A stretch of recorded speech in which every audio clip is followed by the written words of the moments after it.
सुप्रभात बच्चों, आज जो हम मेरी कलम से, तो यहाँ पे एक कहानी दी है और ये मुद्दे हैं। इन मुद्दों के आधार पर आपको कहानी लिखनी है। तो देखो, ये कहानी आपको पूरी लिखनी है अपने मन से। यहाँ पे कुछ मुद्दे हैं, उस आधार पर आपको कहानी लिखनी है। तो देखो, गांव में मेला देखने वाली की भीड़, रिक्त स्थान, सड़क पर प्रवेश द्वार के बीचों बीच बड़ा सा पत्थर, रिक्त स्थान, पत्थर से टकराकर छोटे बड़ों का गिरना पड़ना, बहुत देर से लड़के का देखना, लड़के के द्वारा पत्थर हटाना, उसके नीचे चिट्ठी पाना, चिट्ठी में लिखा था पुरस्कार पाना, और सीख और शीर्षक, ये आपको अभी ऐसे लिखना है।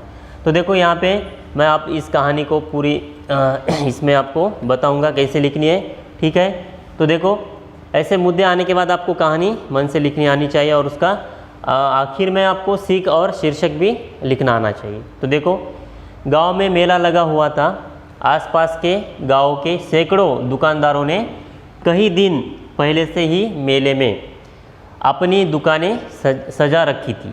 लोग दूर दूर से इस मेले को देखने आ रहे थे, जिस कारण मेले में बहुत भीड़ रही थी।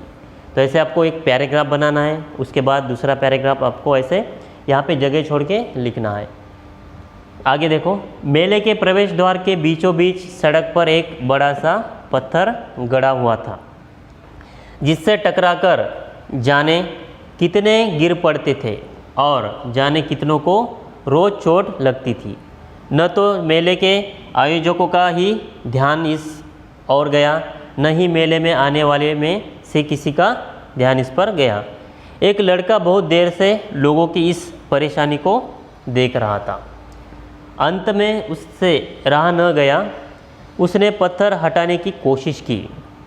पत्थर बहुत भारी था और ज़मीन में गड़ा था। लड़के ने हिम्मत नहीं हारी, कोशिश करता रहा और अंत में वह उस भारी पत्थर को वहाँ से निकालने में सफल हुआ। यहाँ पे दूसरा पैराग्राफ हो गया है और तीसरा पैराग्राफ हमें यहाँ पे नीचे लिखना है। पत्थर निकालते ही सब लोगों ने देखा कि वहाँ एक चिट्ठी रखी थी। चिट्ठी को सबने पढ़ा। उसमें लिखा था, जो भी इस पत्थर को निकालेगा वह एक बड़े पुरस्कार का अधिकारी है। जाकर गांव के सरपंच से मिलो और अपना पुरस्कार प्राप्त करो, ऐसे चिट्ठी में लिखा था। ये तीसरा पैराग्राफ आपको ऐसे बनाना है। आप देखो, नीचे आपको शीर्षक लिखना है। तो इस कहानी का जो शीर्षक है, निस्वार्थ सेवा का पुरस्कार। यहाँ आप ऊपर भी लिख सकते हैं शीर्षक, निस्वार्थ सेवा का पुरस्कार, और इसमें सीख जो है वो नीचे लिखनी है आपको, सीख अंत में लिखना है। निस्वार्थ भाव से की गई सेवा ही सबसे बड़ी सेवा है। इसकी सीख क्या है? निस्वार्थ भाव से की गई सेवा ही सबसे बड़ी क्या है? सेवा है।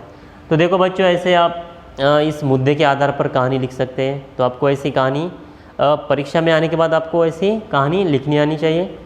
तो इस कहानी को एक बार फिर से पढ़िए और इसे लिखकर उसे याद कीजिए, ठीक है? ओके।